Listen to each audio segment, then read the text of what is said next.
Hello student, GS विशेष class में आपका स्वागत है। हम आपके लिए फिर से जो है एक नया वीडियो लाए हैं जो आपके आगामी परीक्षाओं के लिए महत्वपूर्ण साबित हो रहे हैं होंगे, लाभदायक साबित होंगे। और जो है इसमें महत्वपूर्ण सवालों का सेट है। ठीक है, तो आप इसे ध्यान से देखिए और जो है एक उसका आंसर देखिए, साथ में उसका एक्सप्लेनेशन भी देखिए।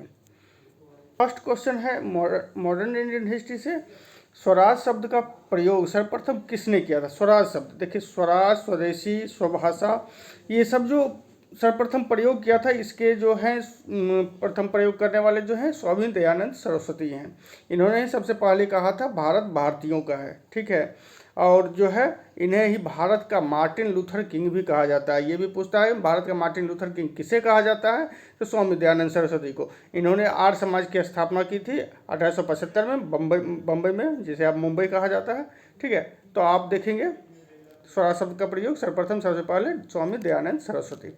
नेक्स्ट क्वेश्चन है, प्रसिद्ध कालकोठरी या ब्लैक होल की दुर्घटना कब हुई थी। पहले तो देखिए, कालकोठरी या ब्लैक होल की दुर्घटना कब हुई थी। देखिए, कलकत्ता में जब सिराजुद्दौला, उस समय बंगाल का नवाब था, सिराजुद्दौला के समय जो है कलकत्ता पे जो है अंग्रेजों ने किलेबंदी कर ली थी, तो उस पर आक्रमण करने के लिए सिराजुद्दौला ने कलकत्ता पे आक्रमण किया था और उसका नाम अलीनगर कर दिया था। ठीक है, 1756 ईस्वी में, 1756 में। तो उसी में एक घटना घटी थी ब्लैक होल की, जिसे हालांकि समकालीन इतिहासकार जो है इस घटना का उल्लेख नहीं करते हैं। ये एक अंग्रेज डॉक्टर था जो हॉलवेल उसका नाम था, उसकी मतलब उसके मस्तिष्क की उपज मानी जाती है। और का मतलब उसने विवरण दिया है, एक छोटे से कमरे में जून की गर्मी में बहुत सारे महिलाओं, बच्चों और आदमियों को बंद कर दिया गया था और रात भर बंद रहे थे। और उसमें से सुबह जो है बहुत सारे आदमी जो मृत हुए मर गए थे गर्मी के कारण, घुटन के कारण। तो इसको हम ब्लैक होल कहते हैं। उसी ने, डॉक्टर हॉलवेल ने जो है ब्लैक होल की दुर्घटना का विवरण दिया है। हालांकि समकालीन इतिहासकार जो भी हैं इस घटना का विवरण नहीं देते हैं। नेक्स्ट क्वेश्चन है, तो इसका आंसर होगा 1756 ईस्वी में। ठीक है, 1756। नेक्स्ट क्वेश्चन, भारतीय पुनर्जागरण आंदोलन के, ठीक है, इंडियन रेनेसा मूवमेंट के, ठीक है, पिता कौन थे, पिता किसको कहा जाता है। इसका आंसर होगा राजा राम मोहन राय। राजा राम मोहन राय को, ठीक है, आधुनिक क्या कहते हैं, आधुनिक राष्ट्रवाद का भी जनक कहा जाता है। ठीक है, और भारतीय पुनर्जागरण आंदोलन के पिता भी कहे जाते हैं। और इन्होंने जो है सामाजिक धार्मिक सुधार आंदोलन में बहुत सारा इनका योगदान है। बहुत सारे जो है, ठीक है, ब्रह्म समाज की स्थापना, जो है आत्मीय सभा की स्थापना, तो ये सब जो है राजा राम मोहन राय के जो है। और इनको जो है अतीत एवं भविष्य के मध्य सेतु भी कहा जाता है। और जो बहुत सारे चीज़ जो है, ठीक है, तो राजा राम मोहन राय जो है भारतीय पुनर्जागरण आंदोलन के पिता। नेक्स्ट क्वेश्चन है, दीवानी से अंग्रेजों को किसका अधिकार प्राप्त हुआ। देखिए, दीवानी क्या है। ठीक है, दीवानी मतलब सिविल मामला। ठीक है, अभी भी होते हैं दीवानी, फौजदारी। तो सिविल, जिसको इंग्लिश में दीवानी को सिविल कहते हैं, फौजदारी को क्रिमिनल। हाँ, तो कहते, ठीक है, तो इसका जो है राजस्व वसूलने के अधिकार को राजस्व न्याय को भी दिया गया था। राजस्व वसूलने के साथ साथ राजस्व न्याय। ठीक है, तो ये जो है दीवानी का मतलब इसका यही अर्थ होता है, राजस्व वसूलने का और उसके साथ राजस्व के न्याय का। ठीक है, तो इसका आंसर होगा बी। नेक्स्ट क्वेश्चन है, स्वराज पार्टी या स्वराज दल की स्थापना किसने की थी। देखिए, सबसे पहले तो ये जान लीजिए, स्वराज पार्टी कांग्रेस से अलग पार्टी नहीं थी, बल्कि इस कांग्रेस के अंदर ही एक जो है मतलब उसका एक गठन किया गया था कांग्रेस के अंदर ही। और जो है इसका मतभेद इस बात पर था स्वराज पार्टी का, जो है विधानसभा के अंदर, मतलब विधानसभा में भाग लेंगे या पार्टिसिपेट करेंगे या नहीं करेंगे। ठीक है, तो कांग्रेस पार्टी जो है पार्टिसिपेट नहीं करने वाली थी और स्वराज दल जो है पार्टिसिपेट करने वाले थे विधानसभा में। ठीक है, तो इसीलिए जो है स्वराज पार्टी का गठन हुआ था, लेकिन ये कांग्रेस के अंदर ही एक संगठन था। और इसकी स्थापना 1923 में 1923 में सत्येंद्र दास एवं मोतीलाल नेहरू ने की थी। ठीक है, सत्येंद्र दास इसके अध्यक्ष भी थे। नेक्स्ट क्वेश्चन, लॉर्ड लिट्टन के समय, देखिए लॉर्ड लिट्टन के समय का प्रमुख कार्य कौन सा नहीं है। देखिए, लॉर्ड लिट्टन का कार्यकाल जो है, ठीक है, लॉर्ड लिट्टन का कार्यकाल जो है 1876 से लेके जो है 1876 से जो है 1885 तक है। ठीक है, 1800 तो इसमें जो है सिविल, ये जो है ए ऑप्शन जो है सिविल सेवा परीक्षा की आयु 21 वर्ष से घटाकर 19 वर्ष करना, ये लॉर्ड लिटन ने किया था। अकाल आयोग का भी गठन हुआ था और वर्नाकुलर प्रेस एक्ट का भी जो है ये लॉर्ड लिटन ने ही लाया था। लेकिन सती प्रथा का अंत लॉर्ड लिटन ने नहीं किया था, ये विलियम बेंटिक ने किया था 1829 ईस्वी में। ठीक है, रेगुलेशन 17 के तहत, और इसमें राजा राम मोहन राय का प्रमुख योगदान था सती प्रथा को खत्म कराने में। ठीक है, तो इसका आंसर डी हो जाएगा। लिटन का प्रमुख कार्य नहीं था सती प्रथा का अंत, बल्कि विलियम बेंटिक का था। एक क्वेश्चन है, गांधी इरविन समझौते में किस आंदोलन को रोकने का प्रावधान था? गांधी इरविन समझौता, देखिए गांधी इरविन समझौता कब हुआ? 5 मार्च 1931 ईस्वी। और 1930 में हम जानते हैं कि सविनय अवज्ञा आंदोलन, ठीक है, CDM, जिसको सिविल डिसओबीडियंट मूवमेंट भी कहते हैं या दांडी मार्च भी कहते हैं। ठीक है, तो CDM जो शुरू हुआ था सविनय अवज्ञा आंदोलन, और गांधी इरविन समझौते जिसको दिल्ली पैक्ट भी कहते हैं 5 मार्च 1931 को हुआ था 1931 में। तो उसको जो उस पे जो समझौता हुआ था, इस आंदोलन को रोकने का मतलब रोकने के लिए भी ये इस आंदोलन में रोकने का भी प्रावधान था इस आंदोलन को, इस समझौते में। ठीक है, तो इसका आंसर बी हो जाएगा, सविनय अवज्ञा आंदोलन। नेक्स्ट क्वेश्चन है, प्रांतीय सरकारों का गठन निम्न में से किस अधिनियम के अंतर्गत किया गया था? प्रांतीय सरकार, देखिए तो प्रांतीय सरकार का गठन 1937 में हुआ था, और जो है ये भारत सरकार अधिनियम 1935 के तहत गठित हुआ था। बहुत सारे प्रांतों में, 5 प्रांतों में कांग्रेस की सरकार भी आई थी, और जो है बिहार में जैसे डॉक्टर श्रीकृष्ण की सरकार बनी थी, असम में बनी थी गोपीनाथ बारदोलोई की सरकार, उड़ीसा में हरे कृष्ण मेहताब की सरकार, सिंध में गुलाम हुसैन की सरकार, इसी तरह जो है पंजाब में सिकंदर हयात की सरकार। ठीक है, अब बंगाल में फजलुल हक की सरकार, कृषक प्रजा पार्टी की। तो इसी तरह बहुत सारे प्रांतीय सरकारों का गठन हुआ था, और इसको जो है 1935 के भारत सरकार अधिनियम को हम जो है प्रांतीय स्वायत्तता का भी अधिनियम कहते हैं, क्योंकि इसमें जो है प्रांतों से द्वैध शासन समाप्त कर दिया गया था। ठीक है, और जो है प्रांतों को स्वायत्तता प्रदान की गई थी। पूर्ण स्वायत्तता तो हालांकि तब भी नहीं मिली थी, लेकिन स्वायत्तता कहा जाता है भारत सरकार अधिनियम 1935 के तहत ही प्रांतों को स्वायत्तता मिली थी। और ये द्वैध शासन जो है प्रांत से हटा करके केंद्र में शुरू किया गया था, केंद्रीय स्तर पे। तो ठीक है, तो प्रांतीय स्वायत्तता की शुरुआत अगर कहेंगे तो, और प्रांतीय सरकारों का गठन कहेंगे तो अधिनियम 1935, भारत सरकार अधिनियम 1935। नेक्स्ट क्वेश्चन है, बेलेजली के बारे में निम्न में से कौन सा कथन गलत है? ठीक है, तो इसका आंसर सी होगा, उसने फ्रांसीसी चुनौती का सामना नहीं किया। मतलब डेट मीन्स उसके समय फ्रांसीसी कंपनी के साथ कोई लड़ाई नहीं हुई थी, क्योंकि उसने बेसिन के साथ संधि की थी। बेसिन जो है पेशवा के साथ बेसिन की संधि हुई थी, जो कि एक सहायक संधि थी। उसने मैसूर पर विजय प्राप्त की थी। चतुर्थ आंग्ल मैसूर उसी के समय हुआ था, और उसने कहा भी था, अब मैसूर विजय के उपरांत उसने कहा भी था, अब पूर्व का साम्राज्य हमारे कदमों में है। लेकिन उसने फ्रांसीसी चुनौती का सामना, मतलब फ्रांसीसी के कंपनी के साथ उसकी लड़ाई नहीं हुई थी। ठीक है, तो इसका आंसर सी हो जाएगा। नेक्स्ट क्वेश्चन है, भारतीय राष्ट्रीय कांग्रेस के प्रथम अधिवेशन में कितने प्रतिनिधियों ने भाग लिया? इसका आंसर होगा 72। ठीक है, 72 72 प्रतिनिधियों ने प्रथम अधिवेशन में भाग लिया था। और ये प्रथम अधिवेशन जो है बम्बई के गोकुलदास तेजपाल संस्कृत विद्यालय में हुआ था 1885 ईस्वी को। ठीक है, 28 दिसंबर 1885 ईस्वी। और प्रथम अधिवेशन की अध्यक्षता व्योमेश चंद्र बनर्जी, WC बनर्जी उसके अध्यक्ष थे। और जो है उसमें ये भी पूछता है कि किस महत्वपूर्ण नेता ने भाग नहीं लिया था, तो उसमें सुरेंद्र नाथ बनर्जी ने भाग नहीं लिया था। ये भी बहुत पूछता है, IAS का भी क्वेश्चन है, IAS में भी पूछा जा चुका है। तो सुरेंद्र नाथ बनर्जी उसमें भाग नहीं लिए थे, क्योंकि उस समय जो है इंडियन एसोसिएशन और नेशनल कॉन्फ्रेंस का सम्मेलन चल रहा था कलकत्ता में, उसकी वजह से वो वहाँ पर भाग नहीं ले पाए थे। नेक्स्ट क्वेश्चन है, निम्न में से कौन सा गोलमेज सम्मेलन वर्ष 1932 में हुआ था? इसका आंसर होगा तीसरा। ठीक है, 1930 से गोलमेज सम्मेलन चल रहा है, 1930 से 1930 से प्रथम, 1931 में दूसरा, और जो है 1932 में तीसरा। ठीक है, और तीनों गोलमेज सम्मेलन में भाग लेने वाले एकमात्र व्यक्ति, ये भी बहुत पूछता है, तीनों गोलमेज सम्मेलन में भाग लेने वाले एकमात्र व्यक्ति कौन है? तो वो है डॉक्टर BR अम्बेडकर। और एकमात्र गोलमेज सम्मेलन में भाग लेने वाला जो है कांग्रेस जो है एकमात्र सम्मेलन में भाग लिया था, वो था द्वितीय गोलमेज सम्मेलन, जिसमें महात्मा गांधी ने कांग्रेस का नेतृत्व किया था।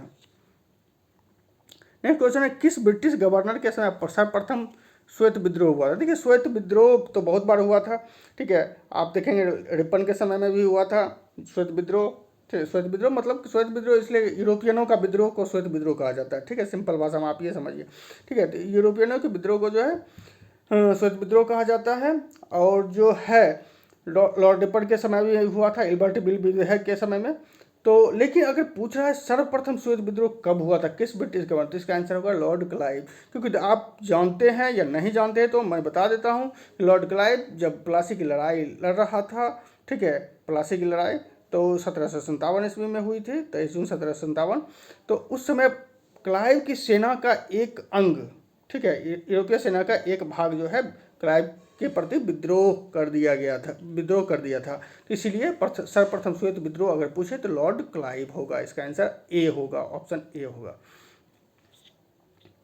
नेक्स्ट क्वेश्चन है, प्रार्थना समाज के संस्थापक कौन थे? प्रार्थना समाज, देखिए प्रार्थना समाज की स्थापना केशव चंद्र सेन के कारण जो है महाराष्ट्र में हुई थी। और ये जो है आर्य समाज के ये जो है ब्रह्म समाज के स्टाइल में ही गठित की गई थी। और जो है केशव चंद्र सेन के प्रयासों के कारण जो है प्रार्थना समाज की स्थापना महाराष्ट्र में हुई थी। और इसके जो है संस्थापक जो थे आत्माराम पांडुरंग और महादेव गोविंद राणाडे दोनों थे, ठीक है। तो दोनों अगर आए तो दोनों मारिएगा, ऑप्शन महादेव गोविंद राणाडे और आत्माराम पांडुरंग। नेक्स्ट क्वेश्चन है मॉन्टफोर्ड रिपोर्ट। देखिए मॉन्टेग्यू चेम्सफोर्ड रिपोर्ट को हम शॉर्ट में बोलते हैं मॉन्टफोर्ड रिपोर्ट, ठीक है। मतलब बहुत जगह आपको मॉन्टफोर्ड रिपोर्ट ही सिर्फ देखने को मिलेगा, ठीक है। तो मॉन्टेग्यू थे उस समय भारत सचिव, सेक्रेटरी ऑफ स्टेट, और चेम्सफोर्ड थे भारत के वायसराय या भारत के गवर्नर जनरल। तो भारत मॉन्टफोर्ड रिपोर्ट जो है किसका आधार बना, ठीक है। तो मॉन्टफोर्ड की रिपोर्ट भारतीय, ठीक है, भारतीय परिषद अधिनियम जो है 1919 का आधार बना। 1919 भारत सरकार अधिनियम 1919 का आधार बना था। और आप देखेंगे 1919 का जो अधिनियम है, भारत सरकार अधिनियम 1919 ये बहुत इंपॉर्टेंट है। देखिए इसमें 2-3 चीज़ें हुई थी जिसे मैं डिटेल में बता रहा हूँ। सर्वप्रथम जो है प्रांत में द्वैध शासन की स्थापना हुई थी, प्रांत में, ठीक है, प्रांत में द्वैध शासन की स्थापना इसी से हुई थी। और जो है केंद्र में दो सदन की स्थापना हुई थी, द्विसदनीय सरकार का गठन हुआ था, द्विसदनीय, ठीक है। दो सदन में थे केंद्रीय विधानसभा या धारासभा, और दूसरा था राज्य परिषद। ये भी पूछता है कि कौन कौन सदन का नाम क्या था, ये आईएएस में भी क्वेश्चन पूछा जा चुका है। तो केंद्रीय विधानसभा या धारासभा, केंद्रीय विधानसभा को धारासभा भी कहते थे। और एक है राज्य परिषद, ठीक है, राज्य परिषद ऊपरी सदन था, ऊपरी एवं द्वितीय सदन। और जो है, ठीक है, हम डिटेल में बताएंगे कि देखिए बहुत सारे लोग कंफ्यूज करते हैं प्रथम सदन, निम्न सदन, ऊपरी सदन, द्वितीय सदन। इसमें बहुत सारे लोग हम जब पढ़ते थे, तैयारी करते थे, तो उस समय हमारे सीनियर भी कंफ्यूज होते थे। लेकिन मुझे कभी कोई इस मामले में कंफ्यूजन नहीं हुआ। इसका मैंने लॉजिक, मतलब स्ट्रॉन्ग लॉजिक बनाया था, और इस कारण मैं कभी इसमें कभी नहीं फंसा, ठीक है। तो मैं आगे कभी कन्फ्यूजन क्लास मैं लूँगा तो उसमें बताऊँगा कि इसमें प्रथम सदन, निम्न सदन क्या है, और ठीक है। तो इसका आंसर सी हो जाएगा, भारत सरकार अधिनियम 1919 का आधार बने। नेक्स्ट क्वेश्चन है, महात्मा गांधी के रामराज के युगल सिद्धांत कौन थे? रामराज के, इसका आंसर होगा सत्य और अहिंसा, ठीक है, truth and non violence. Next question है, अब देखिए हिस्ट्री का क्वेश्चन समाप्त हो रहा है। अब जो है इकोनॉमी कहिए या, ठीक है, ज्योग्राफी कहिए। जूट का अधिक उत्पादन कहाँ पे होता है? देखिए इसका आंसर होगा पश्चिम बंगाल। सबसे अधिक जूट का, भारत के अंदर सबसे अधिक जूट का उत्पादन जो है पश्चिम बंगाल होता है। हालांकि अभी भारत जो है जूट का उत्पादन सबसे ज़्यादा कर रहा है, उसके बाद बांग्लादेश है। हालांकि कभी कभी बांग्लादेश भी आगे चला जाता है प्रोडक्शन में। तो अभी जो है भारत ही है जूट के प्रोडक्शन में। और भारत में सबसे ज़्यादा पश्चिम बंगाल है, तब बिहार है, तब असम है। बिहार सेकेंड नंबर पर, असम तीसरे नंबर पे। नेक्स्ट क्वेश्चन है, टिस्को संयंत्र किसके नज़दीक स्थित है? ये है जमशेदपुर। जमशेदपुर में के जो है जमशेदपुर में स्थित है टिस्को संयंत्र, और टाटा कंपनी की है टिस्को संयंत्र। और 1907 में स्थापना हुई थी इसकी, और 1913 से जो है इस्पात का प्रोडक्शन यहाँ पे शुरू हुआ था। और यह जो है स्वर्ण रेखा नदी और खड़कई नदियों के संगम पर, खड़कई नदी है और स्वर्ण रेखा नदी है, दोनों के संगम पर स्थित है। नेक्स्ट क्वेश्चन है, बिहार में बांगर मिट्टी, देखिए भांगर लिखा हुआ है लेकिन जनरली बांगर होता है, ठीक है। तो बांगर जिसको हम देखिए मैंने पहले भी बता चुका है, जलोढ़ मृदा दो प्रकार की होती है, ठीक है, बांगर और खादर। पुरानी जलोढ़ मृदा को हम बांगर कहते हैं और नई जलोढ़ मृदा को हम खादर कहते हैं। जहाँ पे हर साल बाढ़ आती है वहाँ पे खादर, न्यू एलुवियल सॉइल, ठीक है, तो उसको खादर कहते हैं। तो इसका आंसर होगा पूर्णिया, सहरसा, दरभंगा, मुजफ्फरपुर क्षेत्र में बांगर मिट्टी मिलती है, ठीक है, ओल्ड एलुवियल सॉइल, जिसको हम बांगर मिट्टी भी कहते हैं। नेक्स्ट क्वेश्चन है, वन्य जीव संरक्षण के लिए भारत के पहले आनुवांशिक बैंक का किस शहर में उद्घाटन किया गया है? इसका आंसर होगा हैदराबाद। हैदराबाद में आनुवांशिक बैंक का किया गया है, ठीक है। अब देखिए रेलवे का मुख्यालय पूछ रहा है। देखिए मध्य रेलवे का मुख्यालय कहाँ पे है? मुंबई में है। उत्तर मध्य रेलवे का प्रयागराज है। दक्षिण पश्चिम का हुबली कर्नाटक में पड़ता है। और जो है मध्य रेलवे का सिकंदराबाद, ठीक है। तो इसका आंसर होगा ए आंसर हो जाएगा। और देखिए आप बिहार अगर स्पेशल पढ़ रहे हैं, बिहार की तैयारी कर रहे हैं, बीपीएससी बिहार एसएससी, तो बिहार में एकमात्र है पूर्व मध्य रेलवे का मुख्यालय हाजीपुर में। ये बीपीएससी पूछ भी चुका है, पूर्व मध्य। नेक्स्ट क्वेश्चन है, कर्नाटक के चालुक्य मंदिर किस शैली में निर्मित है? ये है बेसर शैली में। देखिए मंदिर निर्माण का 3 स्टाइल है, नागर शैली, द्रविड़ शैली और बेसर शैली। नागर शैली उत्तर भारत में है, ठीक है, और द्रविड़ शैली दक्षिण भारत में, ठीक है, और बीच में जो है उत्तर और दक्षिण के बीच में जो शैली लगभग चली है वो बेसर शैली में है, ठीक है। तो इसका आंसर हो जाएगा बेसर शैली। नेक्स्ट क्वेश्चन है, बिहार का कौन सा प्राचीन राज्य आरंभ में बहुत दिनों तक आर्यावर्त के बाहर था तथा अनार जाति के लोगों का आवास स्थल रहा था? इसका आंसर होगा मगध। मगध जो है, मगध अनारियों का देश कहा जाता था, अनारियों का राज्य कहा जाता था, ठीक है। और इसमें जो है इसको जो है इसके यहाँ के लोगों को थोड़ा हीन दृष्टि से आर्य लोग देखते थे, क्योंकि ये अनारियों का प्रदेश माना जाता था। नेक्स्ट क्वेश्चन है, देखिए इंडियन पॉलिटी से है, किस अनुच्छेद के अंतर्गत बिहार विधानसभा अपने अध्यक्ष एवं उपाध्यक्ष का चयन करती है? सिर्फ बिहार विधानसभा नहीं, बिहार दे दिया है फंसाने के लिए। बिहार विधानसभा सभी किसी भी राज्य के विधानसभा के अपने अध्यक्ष उपाध्यक्ष का चयन, किसी भी राज्य का, ठीक है। इसका आंसर होगा अनुच्छेद 178, ठीक है, 178, आर्टिकल 178। नेक्स्ट क्वेश्चन है, बिहार में तेल शोधक कारखाना कहाँ है? इसका आंसर होगा बरौनी। बरौनी में तेल शोधक कारखाना है, 1964 में स्थापित हुआ था और जो है ये प्रोडक्शन 1966 में बना था और सोवियत रूस के सहयोग से ये स्थापना हुई थी तृतीय योजना के काल में। नेक्स्ट क्वेश्चन है, बिहार में होम रूल आंदोलन के संस्थापक थे?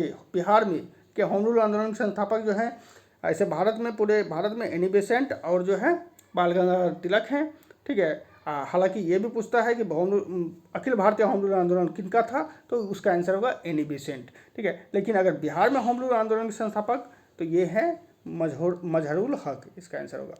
नेक्स्ट क्वेश्चन है, बिहार का कौन सा प्राचीन राज्य, नेक्स्ट क्वेश्चन है, बिहार विद्यापीठ के प्रथम कुलपति कौन बने? इसका आंसर भी हो जाएगा मजहरुल हक। और प्रथम कुलपति बने मजहरुल हक और प्रथम उपकुलपति थे ब्रजकिशोर प्रसाद, ठीक है, बिहार विद्यापीठ के। गौतम बुद्ध पश्चिम बिहार कहाँ अवस्थित? देखिए अगर ये क्वेश्चन आपको आंसर नहीं आ रहा है, ठीक है, इसका एग्जैक्ट कहाँ पे होगा, इसको हम लॉजिक लगा के बना सकते। देखिए जीएस में भी कभी कभी लॉजिक चल जाता है, क्योंकि हम देखिए आप जानते हैं कि बुद्ध को ज्ञान की प्राप्ति गया में हुई थी, ठीक है, इसलिए आप गया को बोध गया भी कहते हैं, ठीक है। तो आप देख लीजिए गौतम बुद्ध अगर रिलेटेड हैं तो कहाँ से हैं, तो गया से हैं, तो ठीक है, तो इसका लॉजिक लगा के आप आंसर सही कर सकते हैं। इसका आंसर होगा गया, गौतम बुद्ध पश्चिम बिहार। नेक्स्ट क्वेश्चन है, बिहार में सर्वाधिक वर्षा किस क्षेत्र में होती है? इसका आंसर होगा उत्तर पूर्वी बिहार। सबसे ज़्यादा वर्षा किशनगंज जिले में होती है, पूर्वी बिहार का सबसे पूर्व में है, ठीक है, किशनगंज। उत्तर पूर्वी बिहार ऑप्शन ए हो जाएगा। उत्तरी बिहार में उस नदी का नाम बता। देखिए ये सब बिहार स्पेशल है, बिहार जो बीपीएससी की तैयारी कर रहे हैं उनके लिए इंपॉर्टेंट है।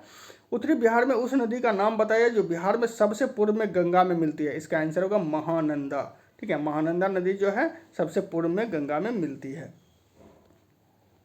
नेक्स्ट क्वेश्चन है, बिहार में राजकिशोरी देवी ने कहाँ पे नमक आंदोलन में सक्रिय योगदान दिया? इसका आंसर हो जाएगा दरभंगा। दरभंगा में राजकिशोरी देवी ने नमक आंदोलन में, जिसको हम सविनय अवज्ञा आंदोलन भी कहते हैं, दांडी मार्च भी कहते हैं। नेक्स्ट क्वेश्चन है, कौन सा निकाय बिहार राज्य मंडल का अंग नहीं है। बिहार राज्य मंडल या किसी भी राज्य विधानमंडल का अंग नहीं है। इसका आंसर होगा मंत्रिपरिषद। मंत्रिपरिषद जो है कार्यपालिका का अंग है, विधान पालिका का या विधायिका का या विधानमंडल का अंग नहीं है मंत्रिपरिषद। ठीक है, ये कार्यपालिका का अंग है, एक्सिक्यूटिव बॉडी है। तो विधानमंडल में मैं पहले भी बता चुका हूँ, राज्यपाल आते हैं, विधानसभा आते हैं, और जहाँ जहाँ विधान परिषद हैं वहाँ विधान परिषद भी आती है। तो इसका आंसर क्या हो जाएगा? राज्य विधानमंडल के अंग कौन कौन से हैं? राज्यपाल, विधानसभा एवं विधान परिषद। इसी तरह संसद में भी हम देखेंगे, संसद में राष्ट्रपति है, लोकसभा है, राज्यसभा है। ठीक है, मंत्रिपरिषद नहीं है। मंत्रिपरिषद कार्यपालिका के अंग होते हैं। ठीक है,